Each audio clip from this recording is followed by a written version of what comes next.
Do you even lift retro hardware, bro? All this and more coming up on This Week in Retro. High-resolution color graphics. This land of high technology. The revolution in technology that made the information age possible. Those kids are not afraid of computers. New Amstrad Games. Gotta go fast. There's so many. Macrocomputing Monsters. It was a big week for very bulky, out-of-date tech. One small step, one giant video. 3 hours worth of space sims from the first half of the 80s. And speedier stunt car racer along with, say, This Week in Outrun. Coming up on this week's show for the week of the 15th of November, 2025. Up-to-date news for out-of-date tech. Hello everyone, how are you all doing? Good. Doing pretty well, Dave. I have been extremely busy with amazing YouTube videos this week.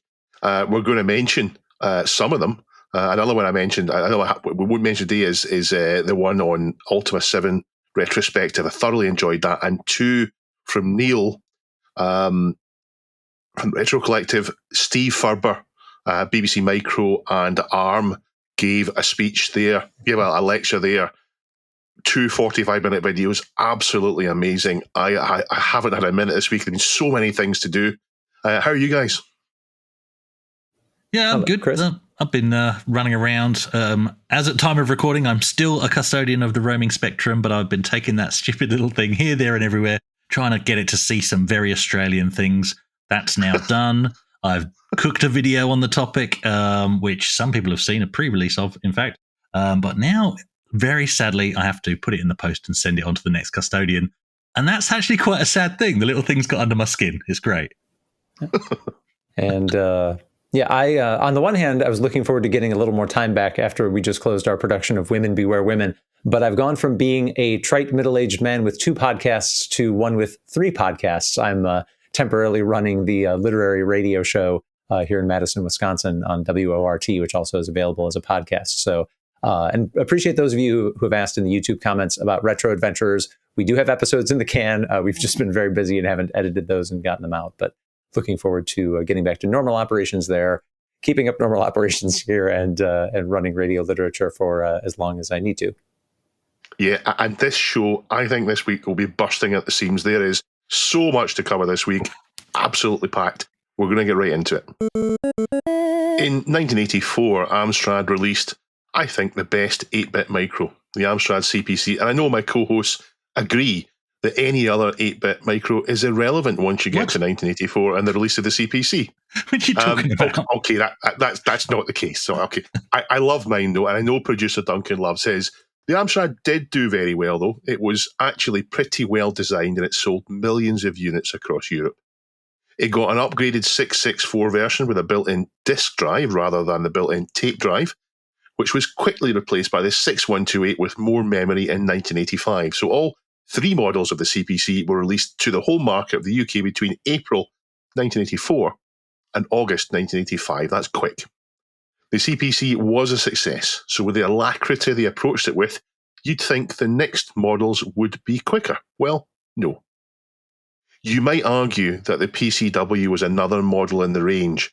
I mean, it definitely wasn't, but you could argue that it's almost the same form factor. It's Z80 based, it's an 8-bit machine, and it also ran CPM. So let's not leave it out. 1 month after the release of the 6128, we got the PCW, which very much a small business machine, a word processing machine. It is a proper business machine. It's not preloaded with rubbish ROMs like the Plus 4, Jason. All right, wait a minute. Do I have to stand up for the Plus 4 now? I mean, you could load other software into it, but PCW, is it 80 columns? Yeah, 80 columns. Oh, that is a proper business machine, and the Plus 4 isn't. Yeah, that's an easy separator.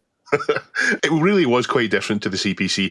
It wasn't at all intended for games, although it did get some, text adventures particularly. But it was very much a small business machine. It was also a success for Amstrad. 1 year later, in September 1986, Amstrad released their IBM PC compatible range. A massive disruptor in the market, absolutely smashing down PC prices. And despite IBMs being made fairly local to me in Greenock, people stopped buying IBMs and started buying Amstrad, and the wave of PC compatibles that came out that were much cheaper. So we're 1 year on from the final CPC model, that's the 6128, and we've got an Amstrad with 3 product ranges, the CPC, the PCW, and the PC. All 3 big successes, all 3 with distinct target markets. You'd think they'd have the money for R&D to replace the CPC range, but for various reasons, none of which we can point as saying this is the reason why. But for various reasons, cost reduction, prioritise instead of new features, focus on the PCW and PC, still making great money in the CPC range, and of course in 1986 the acquisition of Sinclair, meaning that they were effectively producing a 4th range, the Spectrum. They didn't bother with a CPC replacement until 1990, and too late to market, not quite good enough, Plus and GX range arrived. The Plus were direct replacements for the tape-based 464 and disc-based 6128. There was one model for each. And the GX 4000 was a keyboard-less console with the same hardware. They were made with a similar design to the ST and Amiga. Definitely not an accident. They were kind of off-white, that wedge form factor. They were surely made to look just like an ST and Amiga. They were basically the same CPC, but with helper chips, hardware sprites, massively expanded colour palette, hardware scrolling in both directions, DMA sound, in addition to the AY chip, and the addition of a cartridge slot for games. Now, they weren't quite up to the processing power of the ST and Amiga. It was, after all, still an 8-bit machine. And at the time of launch in 1990, the ST and Amiga were the machines to get. The ST was at its peak, and the Amiga had come down in price and got the Batman pack and was selling tons. But the extra grunt in the Plus range meant that on paper, while the machine still might be 8-bit, they could produce games to rival anything around. And they did not. When the CPC released, Amstrad were sharp enough back in 1984 to realise that without a bank of software, it would flounder. So they created Amsoft, and they got the software out. The games may not have been too sophisticated, but in 1994 that was enough, and it got the CPC going. The productivity software was actually good enough as well, and that's why the CPC range succeeded. They tried to do the same thing again with the Plus range, except it went wrong. Problems with cartridge prices being way more expensive for games, delays in getting carts produced into market compared with tapes and discs, low motivation to develop brand new games for the hardware meant that they got lazy ports. And that meant you had the same chicken and egg problem we've seen with dozens of product launches. Why make games for a console nobody's buying, and why buy a console when the games aren't there? And that's what really caused the platform to not succeed. It was a modest success in France, I believe, as an upgrade to the CPC, but it didn't really succeed. Amstrad failed to incentivize developers to make important games for it, and had they managed that, the platform probably would have succeeded. And that, which I didn't intend to be long, was the setup for today's submission from Hoffman. Sonic the Hedgehog, Sega's 1991 smash hit, has been ported to the Plus range. It's called Sonic GX, and it's actually not based on the original Mega Drive version, but it's mostly based on the Game Gear version, the handheld. It is 50 frames a second, 52 on-screen colours. The slowdown and the flicker you'd normally see in the Game Gear is gone. It's at a resolution of 320 by 200 instead of the Game Gear's 160 by 144. It has 3 2-act zones. The Bridge Zone and Jungle Zone from the original with a brand new Sky City Zone, and on top of that, a new special stage similar to the Sonic the Hedgehog 2 Mega Drive ring collecting tunnel thing, where you're from the back of Sonic, which looks amazing. So I've got a question. If you've seen this on the ST or on the Amiga, would you have felt this looks like an ST or Amiga game? And am I getting carried away if I say this is at least as good, if not better, than stuff on the ST and Amiga like Zool? Chris?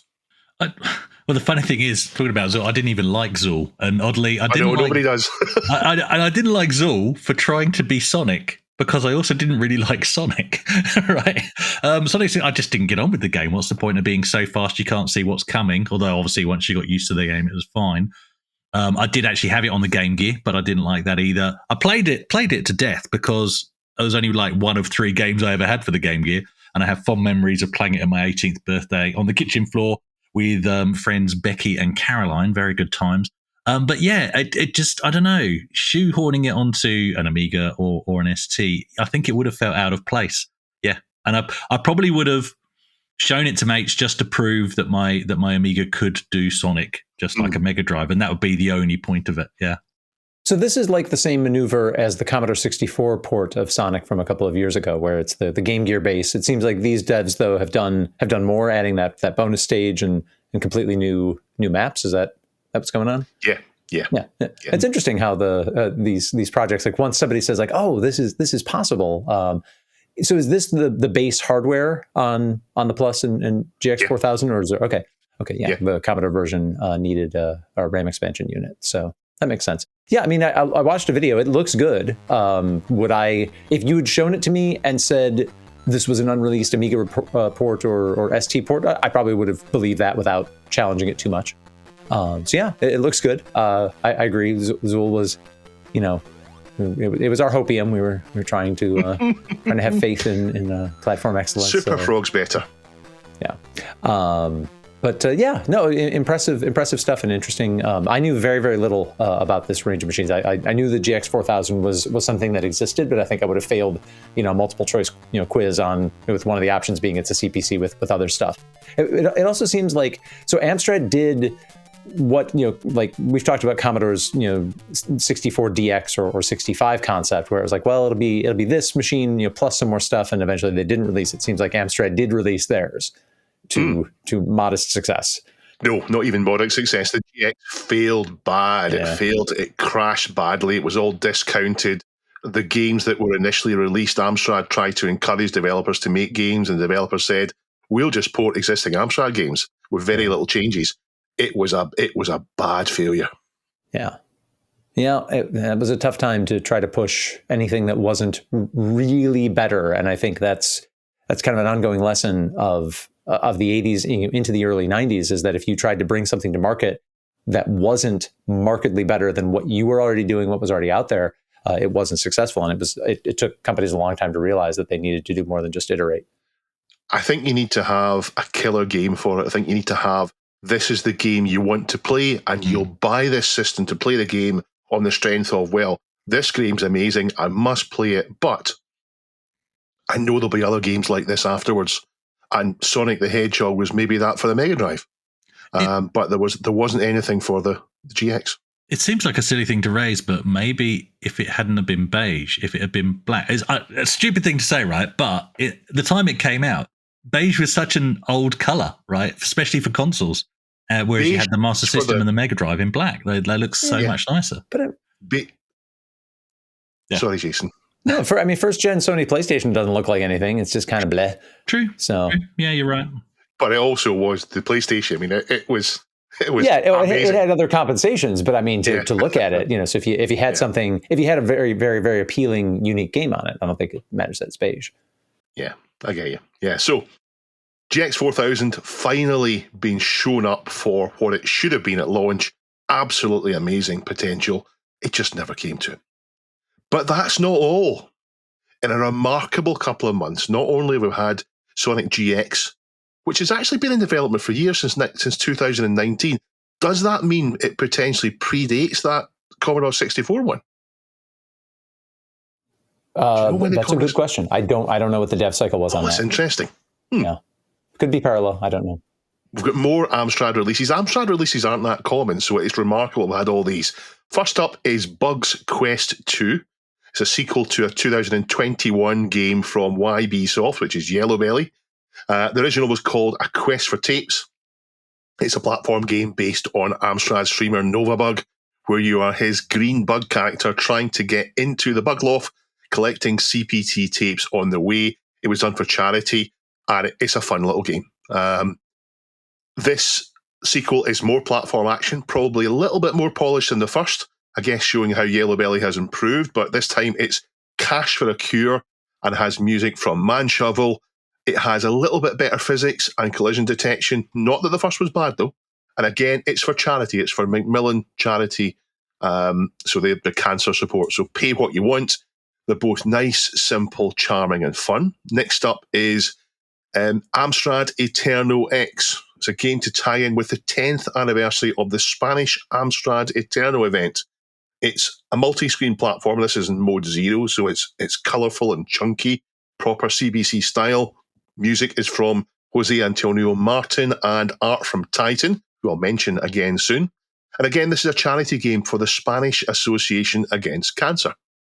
Next, and they're going to keep coming, is Speed Racer. It's a take on the Tron Light Cycle game. I wish we'd known about this a few weeks ago, Chris. Ooh, nice, yeah.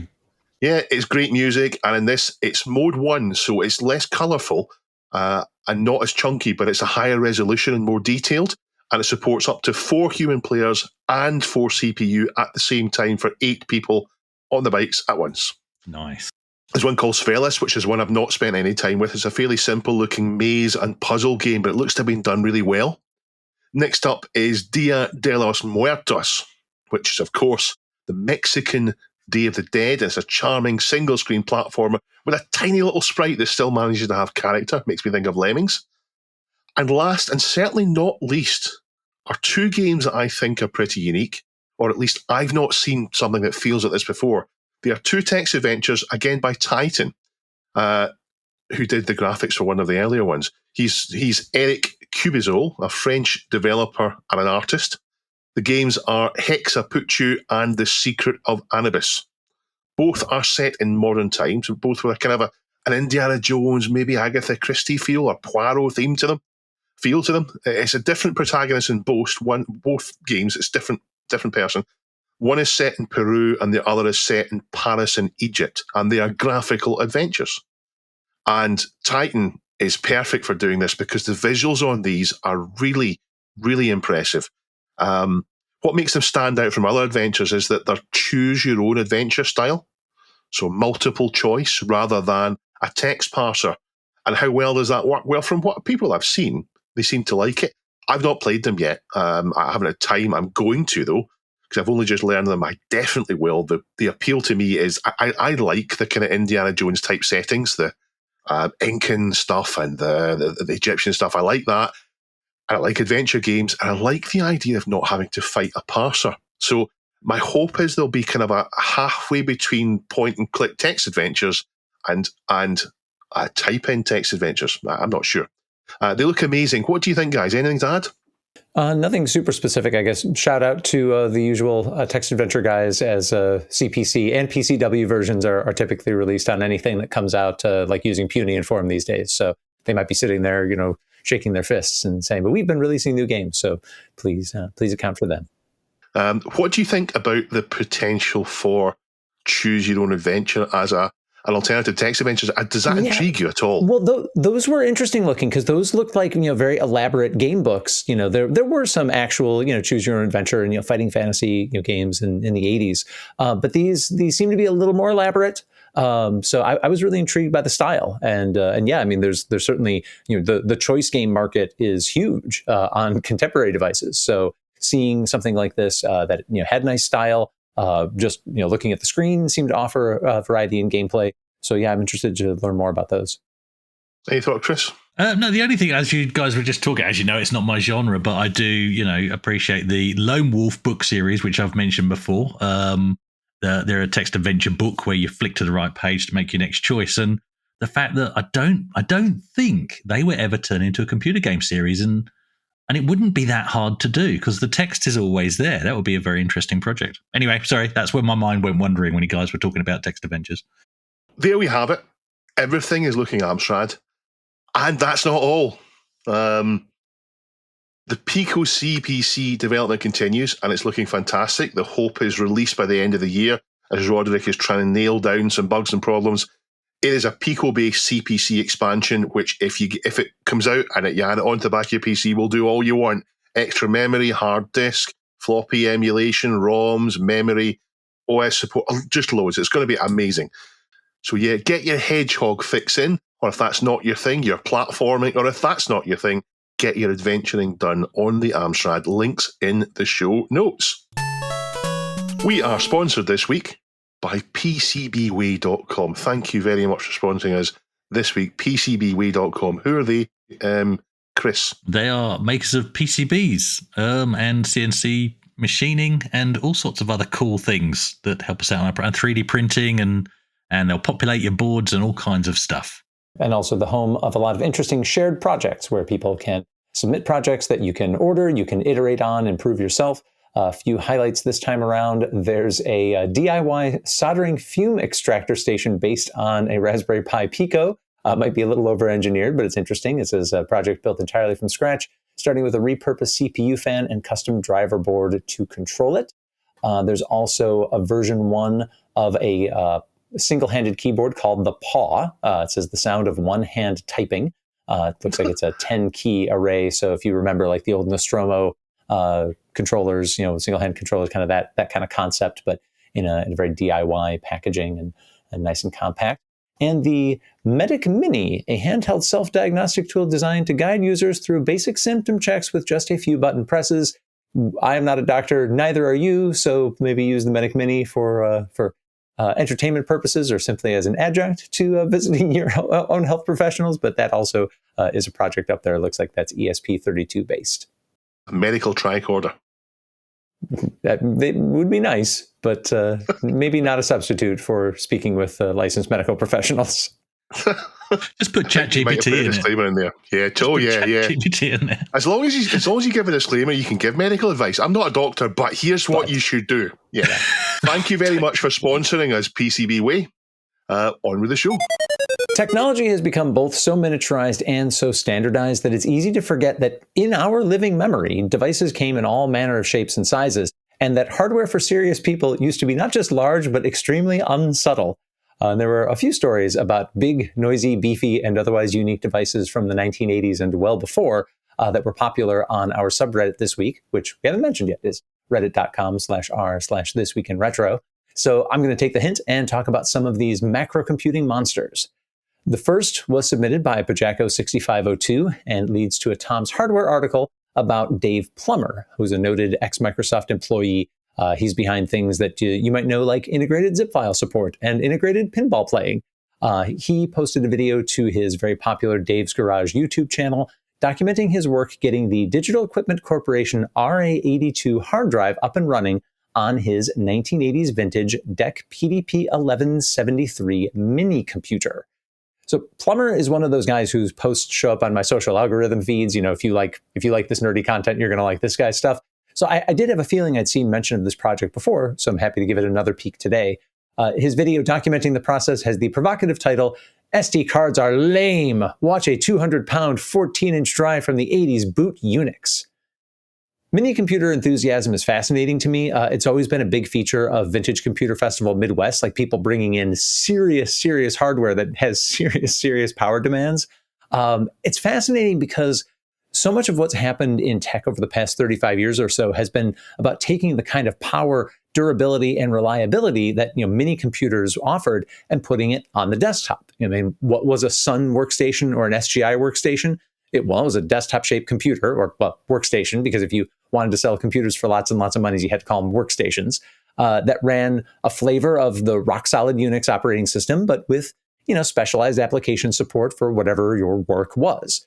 What was the next computer, and later the next step in OpenStep operating systems that then get us to Mac OS X? Well, things that ran Unix, but with a very pretty interface on top, which sat on or under a desk. And the Linux revolution of the past 30 years is the ethos of, well, what if we just put a Unix-like operating system on absolutely everything? So when you look at a mini computer from 1983 running Unix, in this case, Dave Plummer's is running BSD Unix, you're seeing essentially the same interface you would see if you did a fresh Linux install today, but never got into the graphical user interface. These shell interfaces have been so durable precisely because they're so easy to replicate and they're so consistent across generations and generations of tech.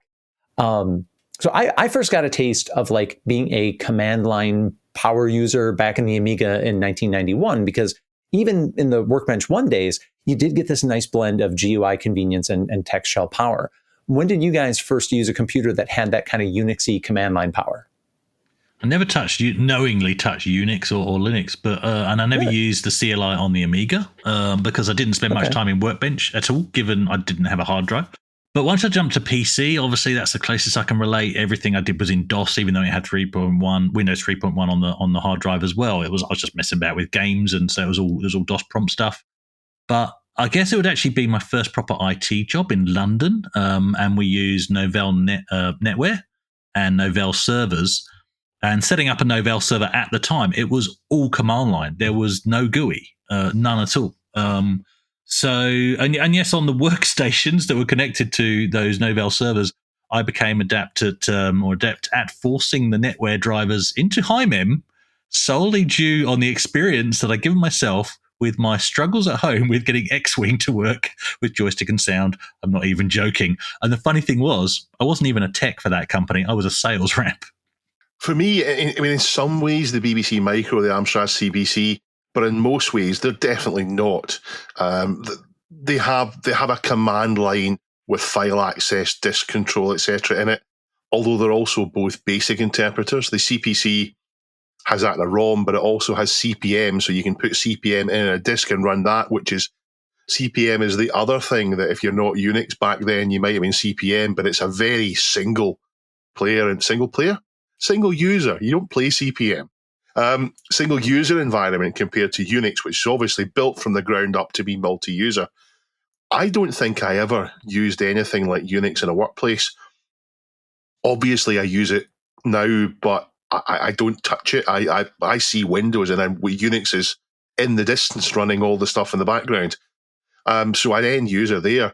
So the first time I got anything into kind of Nix was when I installed Debian and used it for my NAS at home. I have subsequently used FreeBSD. So I've used actual Unix in my house. And now I'm back, I think, to Debian. I think it's what TrueNAS is running on now. So I don't have a great deal of experience with Unix at all, and certainly not until more recent times. But I love the command line. The command line feels so much better. And so many GUIs feel as if they are wobbly stilts built on top of the command line that you can't properly control. So I love dropping back to the command line.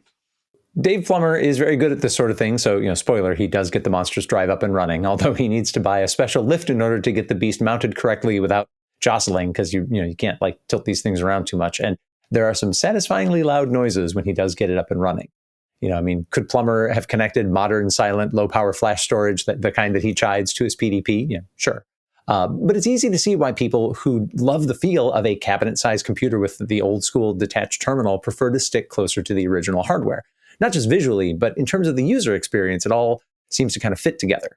Imagine experienced mini-computer operators would wonder where all the noise was if they did everything on an ARM simulation and modern devices, which is possible to do today if you can't afford the authentic hardware and all the accessories and reinforced power lines and so forth. Plummer's exploration of this massive multi-platter device, which, by the way, has less capacity than a CD-ROM, really drove home just how much storage has changed. And I don't simply mean the incredible advantages we enjoy today in things like, storage per cubic millimeter or quiet and low power operation compared to that ancient monster. Just when he talked about things like low-level formatting, I think when I got my first hard drive, which I believe was 1992, low-level formatting was already in the category of things like, you can do this, but you don't really have to.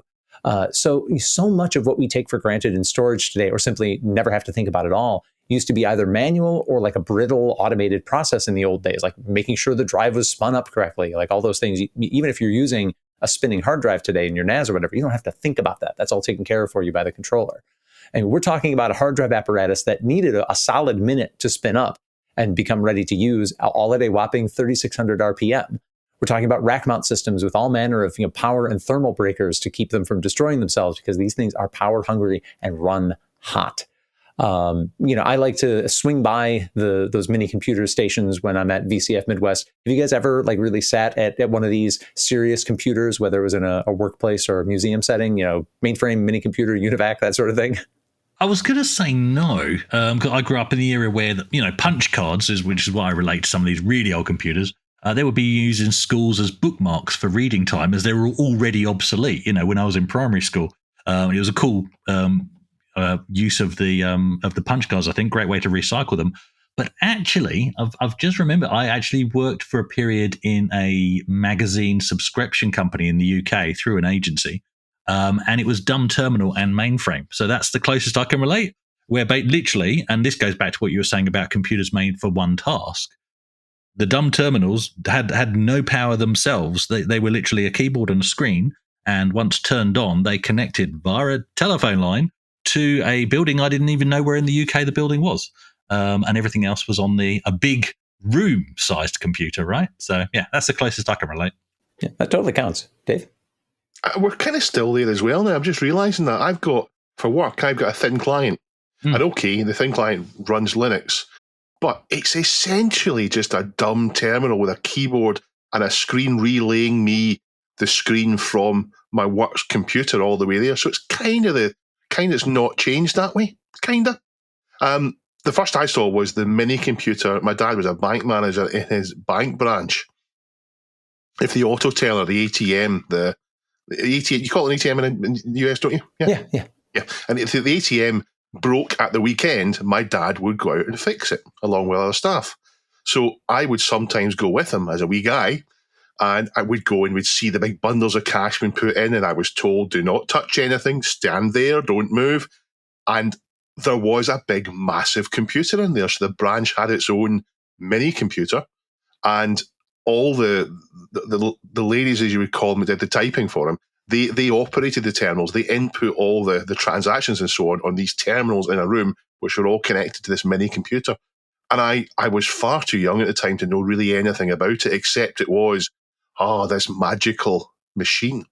So I have to start the next little mini story with a confession that I do not know how to pronounce Usagi Electric, because although I'm a guy who's one of 3 bald middle-aged nerds on a YouTube show, I'm not that deeply immersed in all the middle-aged YouTube nerd culture. How do we pronounce this?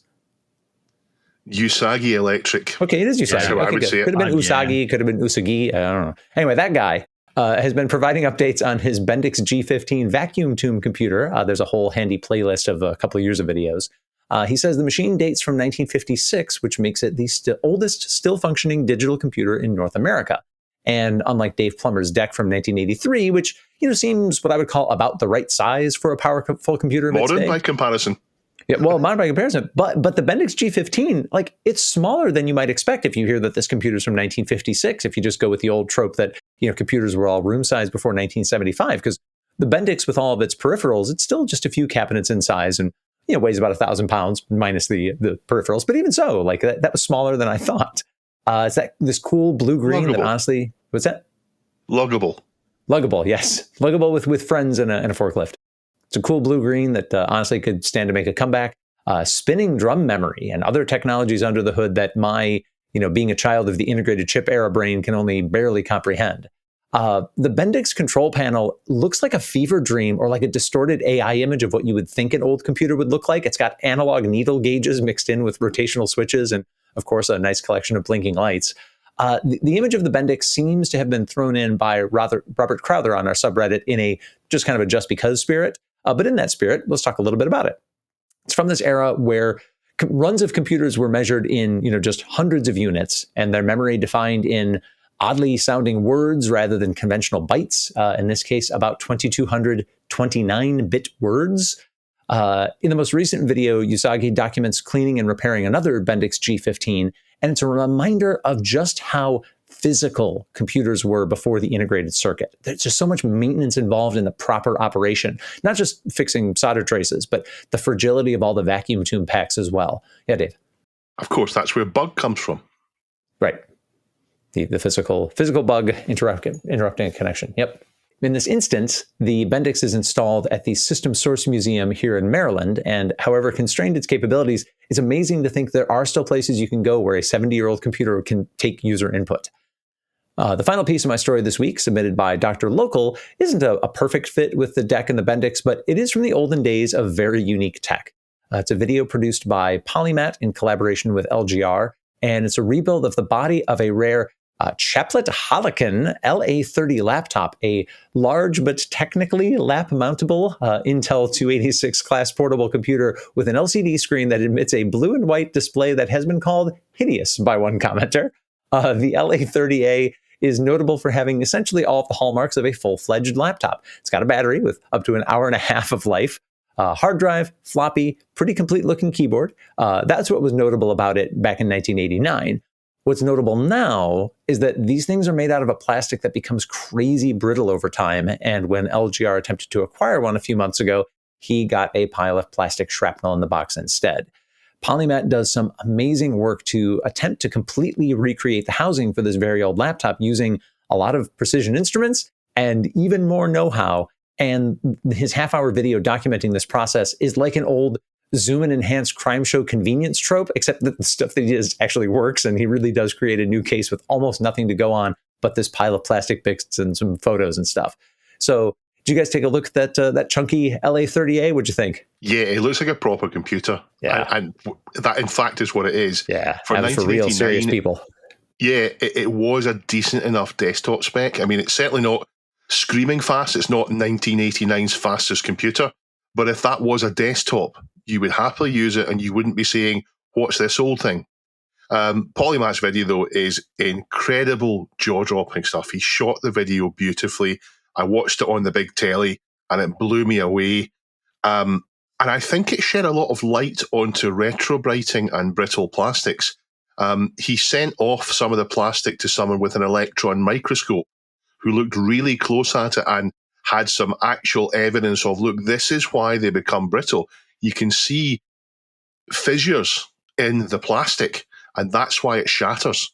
And it's not because it was retrobrighted, it's because of things that were added to the plastic that perhaps have degassed.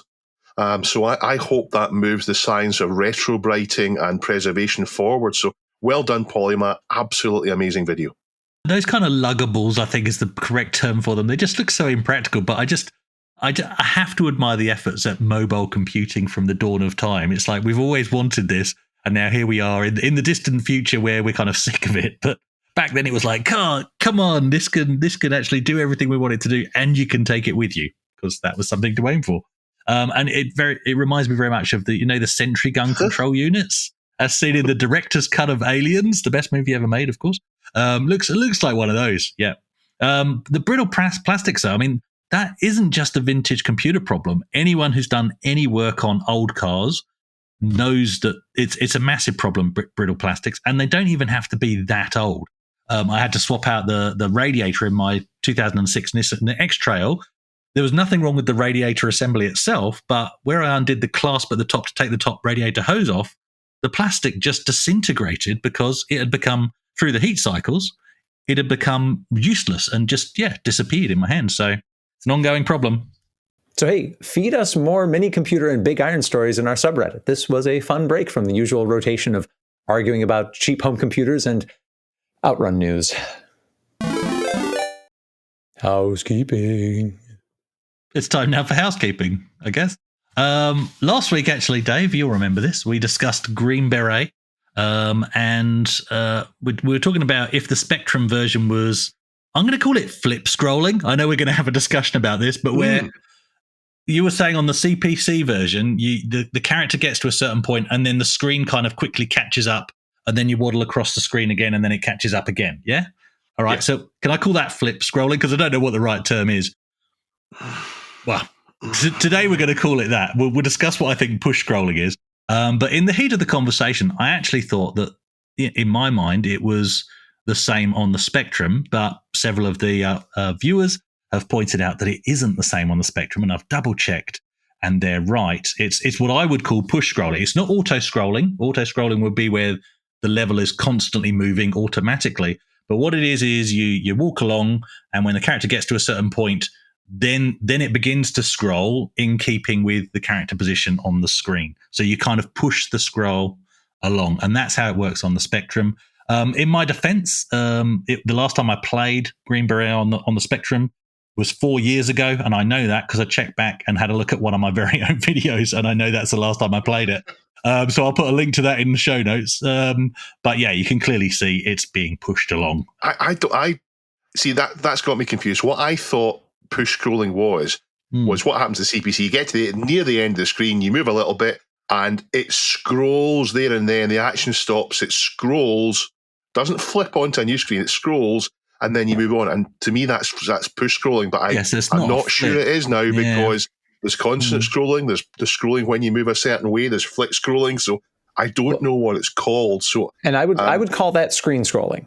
What you just described. You get to the edge and then you scroll a new screen on. I would call that screen scrolling. Yeah. I wonder if there is an actual definition of this, or if it's one of those things it's not defined.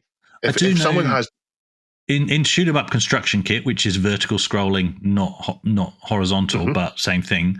The three methods you could choose for level design were static, and then there was push scroll, which acts as I described, where you get to a certain point and then you push the screen up. And there was auto, which is where it's just constantly moving. So I guess that's where I'm pulling mine from, which isn't a great reference point, to be honest. But yeah. Well, it's as good as anything. Yeah. Very interesting. Very interesting. Thank you for the feedback. No worries. It's me again, isn't it? Okay. And also, apparently, I'm just going to hog... it's not news and briefs. What is it? Housekeeping. As at time of recording, the VA1200 is available for pre-orders from certain retailers across the globe once they all get their act in order. But more than that, Retro Games Limited have said that for the first time, they will also be offering direct sales directly from themselves. However, they did mention that it may be more cost effective for some regions to purchase from your local retailer. And they actually singled out Australia in that post. So I guess that's me told. I do know, for those of you watching in Australia or listening, the Gamesman has it listed, but I'm waiting to see if EB Games and also one other local seller, I'm waiting to see if they get their hands on it to see where I choose to throw my money once I can. And now on to news and briefs. And in a jam-packed week, there's even more in briefs. The Vectrex Mini Kickstarter we mentioned is now live. And I've succumbed and I've decided I'm going to back it. If you want on, don't miss out. So thank you, Chromanticore, for that. I can't stop myself. That surprises me. That surprises me because I remember how you were going, but it's not proper Vector. But I do think it looks cool. I do think it looks very cool. That's what got me. FOMO, and it looks great. So yeah, I'm on that. Wow. I'm not. Yeah, I don't need one. Stop it, Dave. Speaking of stopping, the Stop Killing Games project we mentioned through much of last year is now being debated by the UK government. So maybe it will do some good. Thank you, Testicle Entropy, for that news. And in line with my macrocomputing story this week, at the University of Utah, a tape-based piece of Unix history has been found. It's a 9-track tape reel with handwritten label Unix Original from Bell Labs V4. Unix V4 is not terribly well archived, so maybe if this data can be recovered, it'll fill a gap in Unix history. Thank you, G7VFY. You deliberately got that one from me. Yeah. Jeff Crammond's masterpiece, Stunt Car Racer, has received a Commodore 128 port. Mike C76 linked us to a comparison video showing the C64 version along with a much smoother C128 port. That is fantastic news for Commodore fans because it is such a good game. Antiques for Geeks submits this week's This Week in Outrun story. It's a video on how the coder of the recent Amiga port got the sprite scaling working. What's your thoughts on that, Jason? My thoughts are, thank you for This Week in Outrun content. And our last news in brief, Family Computing interviewed Jack Tramiel after his purchase of Atari, thanks to Rich 2600, for pointing out that this was published in the February 1985 issue of that magazine. It opens with this: tough-talking, cigar-chomping Jack Tramiel is one of those great American stories. He made it to the top, and he made it on his own. Quote, "We live in an industry where people still have dreams of becoming millionaires. I'm living proof that it can be done." And it gets cozier and cuddlier from there. Very interesting read. And before we move on, want to thank Chris for joining us as a patron this week. Appreciate you signing up, those of you who have signed up in recent weeks. All of the content going back to the start of the Patreon is available immediately if you join, and you would join that where, Dave? At patreon.com/thisweekinretro. Sometimes I'll meet someone in Australia who'll ask, "Where are you originally from?" And I'll say, "The UK." And they'll say, "Where?" And I'll say, "Kent," which is in the southeast of England. And for some reason, for some, that's where the question ends. But occasionally they'll prod deeper with, "Oh yeah, where in Kent?" To which I'll dutifully respond with Tunbridge Wells. Well, Royal Tunbridge Wells, and then go on to the history of the town and how it's a spa town. That's why we refer to it as Royal Tunbridge Wells, and you can't drop the Royal. And I throw in a giggle. And again, for some, they'll then go on to say things like, do you know Ashford or Surrey or Maidstone or, other things in the surrounding area? But every so often, someone will say, oh, wow, yeah, I know Tunbridge Wells.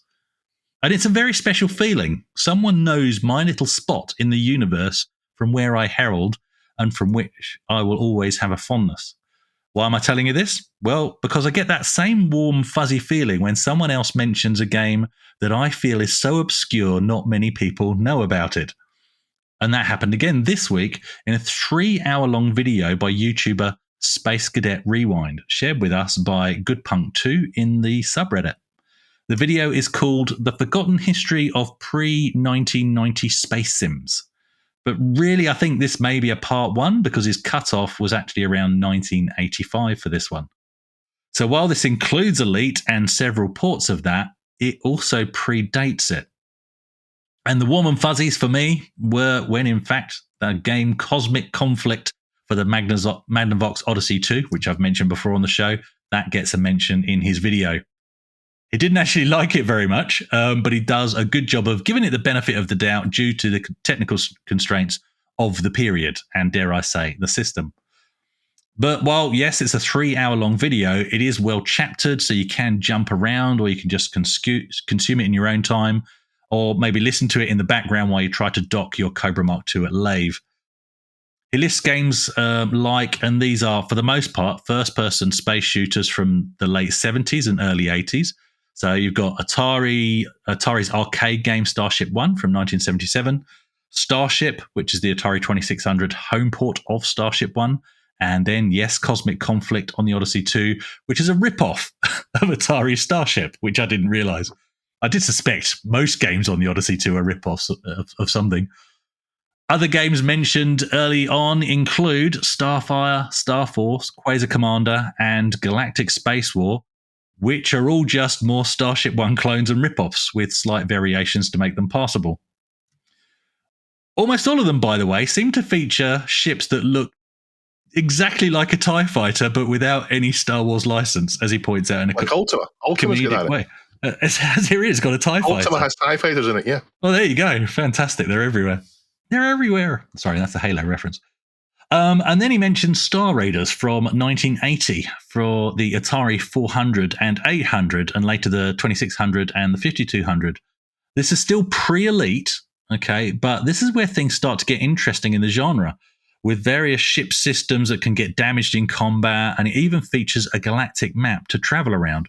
And he actually spends a whole 15 minutes or more on this one game alone, and it's well worth watching to just see how advanced things were before Elite was conceived. And he goes so far as to liken the system management and gameplay in Star Raiders to future titles like Wing Commander and X-Wing. Yeah, I have not had a chance to watch this yet, but I'm glad to hear that he spent a lot of time on Star Raiders, because if you listen to people who first connected to personal computing in and around 1980 and 81, you routinely hear, like, I was shopping for a computer, I looked at this, I looked at that, and then I saw Star Raiders, and this was unlike anything else that anybody was able to do. And, it really was just so far ahead of where anybody else was at, because it was, developed internally at Atari by somebody who knew how to make those custom chips sing. So, yeah, good on him for kind of putting that in its historical perspective. No, you're right, Jason. It does look really impressive, Star Raiders, and I wasn't aware of it. And he does actually mention in the video that a lot of people, when they hear Star Raiders, they look at the Atari 2600 footage, and so they don't really get how complex the game can be on some of the other systems.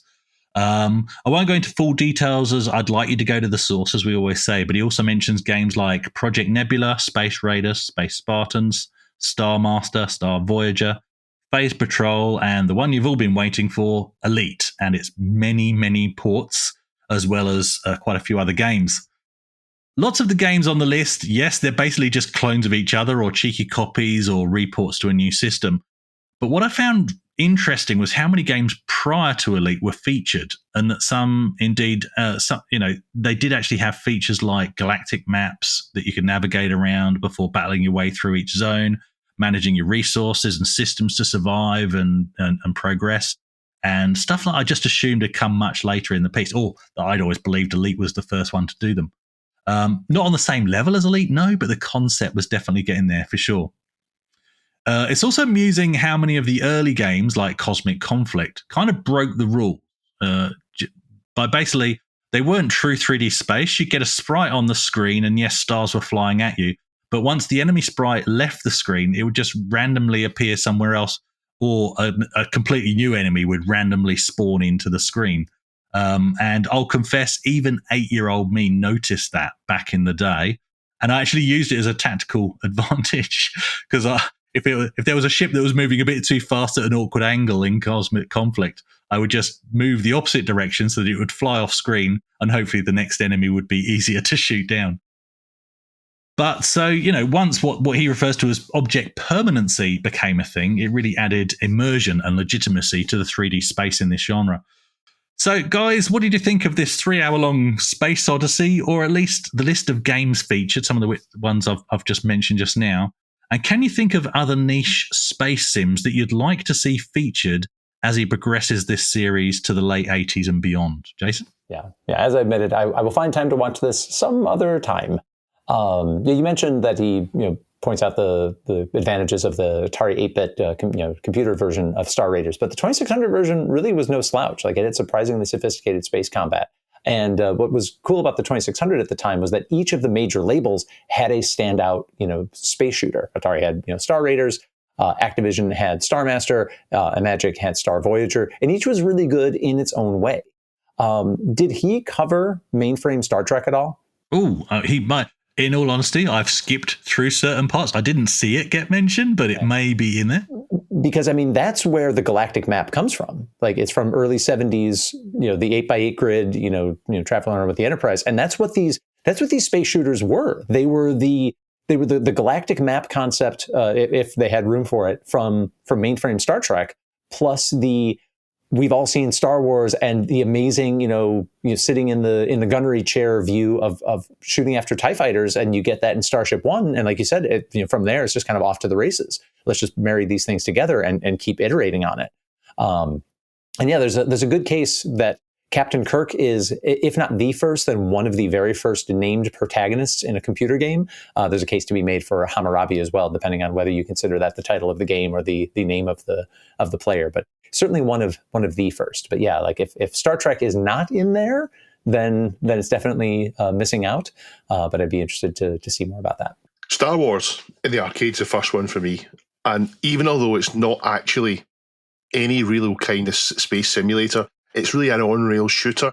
I don't think that matters, because what it does for me is give you the feeling of being in space. And it really does that. But the highlight on this video for me is a game called Sundog. And Sundog is the first game from FTL. FTL would go on to make Dungeon Master and not very many other games, but every game they make is absolutely amazing. Sundog was made at the same time as Elite. So Elite doesn't copy from Sundog, and Sundog doesn't copy from Elite. And it's deep, and it's creative, and you can get sucked in, and it is different to Elite. And as this video says, when Elite zigs, this zags. And it's fascinating to see two games come out at the same time, both very different, but both very, very good. So that was really, really interesting to me. And I'm looking forward to the next ones. I hope he covers Mega Traveller, because that's not a space graphical one, but it's an interesting game that I'd like to see covered. But yeah, I really enjoyed this video. I love a great big long deep dive like this. So yeah, this is fascinating. I'm just looking at the description of the video, Jason, to see, and in the chapter's list, Star Trek is not there, but then he does mention screenshots from Star Trek. EGA Trek, because EGA Trek is how a lot of people played that old mainframe game on our PCs, because that was a kind of a freeware game that was dished out so many times. Not seeing it. I know he did mention Star Trek a couple of times early on, but I don't know if he was just referring to the game. Like I said, I was jumping around to try and get as much out of it without. I will sit down and watch the whole 3 hours at some point because it's fascinating. But I got stuck on the really early ones and the sort of anything that used the galactic map and the systems management. My niche game of choice, and I bet neither of you have heard of this one, or you might have done. Maybe not played it. You might have done. But it would be Kelly X.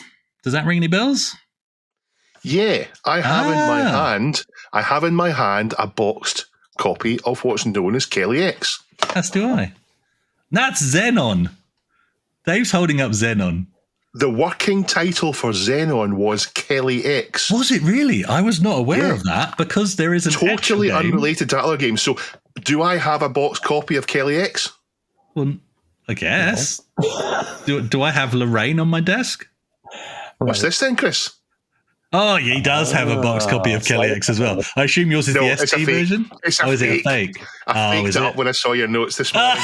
It's a piece of paper folded up and put into a box. Have you ever played it? Have you ever played this Kelly X? No. I've heard you talk about it before fondly, and I should really play it just to get the experience you love. Because no, don't play it. Don't think I've talked it up fondly. Don't ever think I've talked it up fondly. I played it back in the day, and I remember my schoolmate had it as well. He had it on the ST, I had it on the Amiga. But I'll describe it to you. I'm not saying it's a bad game, but certainly don't get your expectations up. It's basically a budget space shooter for the Atari ST and Amiga, and basically take everything out of Elite except the combat, and then simplify that, and you've got Kelly X. Okay. So you could just call it, actually, you could just say that Kelly X is a budget elite combat trainer for noobs. It's not Xenon, Dave. Put that box down. So basically the 3D targeting map and the way that you see things in 3D space, whether they're above and beyond, that is directly ripped off from Elite.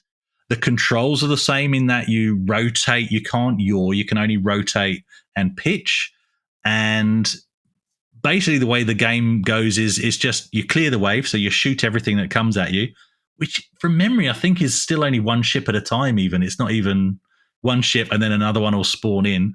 There's no trading, there's no grinding, there's no navigating. It's literally just clear a section and then the game will warp you to the next space.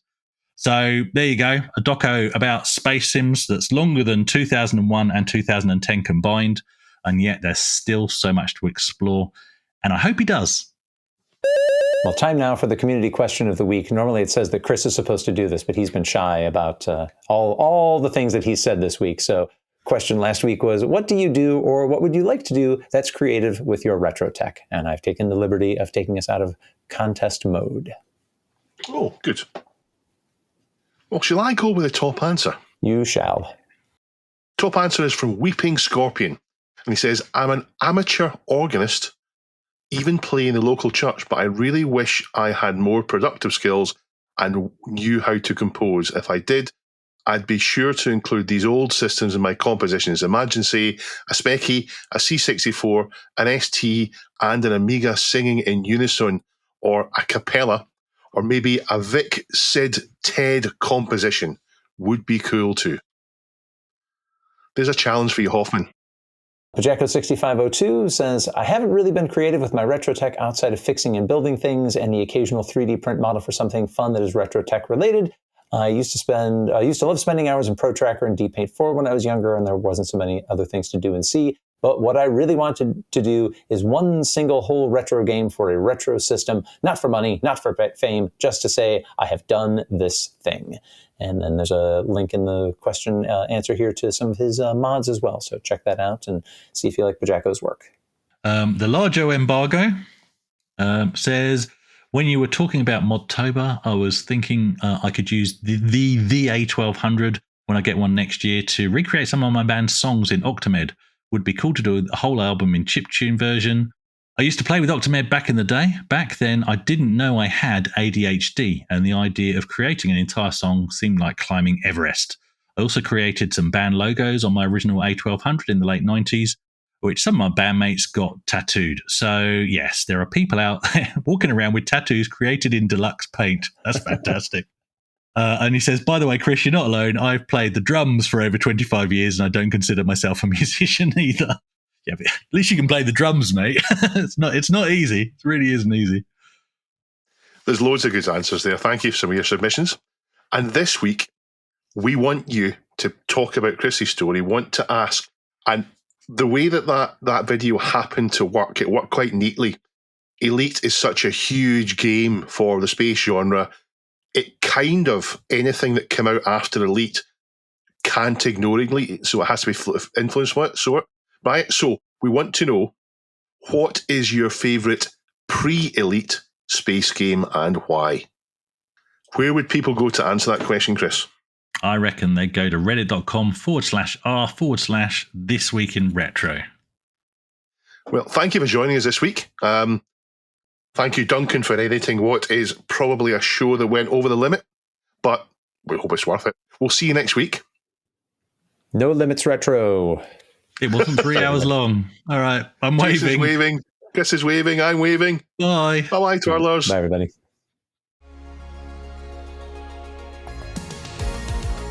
This Week in Retro was written and presented by Chris from 005 AGIMA, Jason from the Retro Adventurers, and Dave.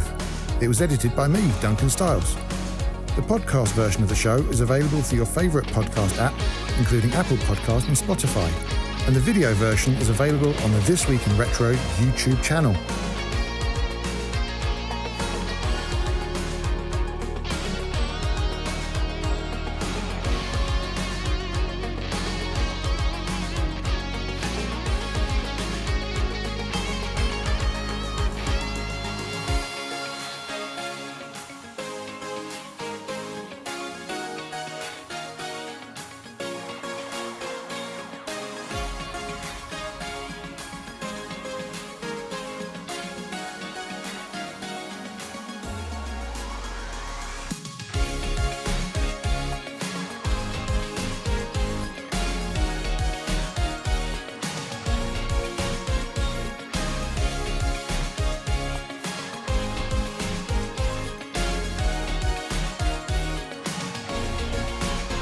Join our community subreddit at r/thisweekinretro to suggest and vote on the stories we cover on the show. Please give us a like and subscribe to help us reach new viewers.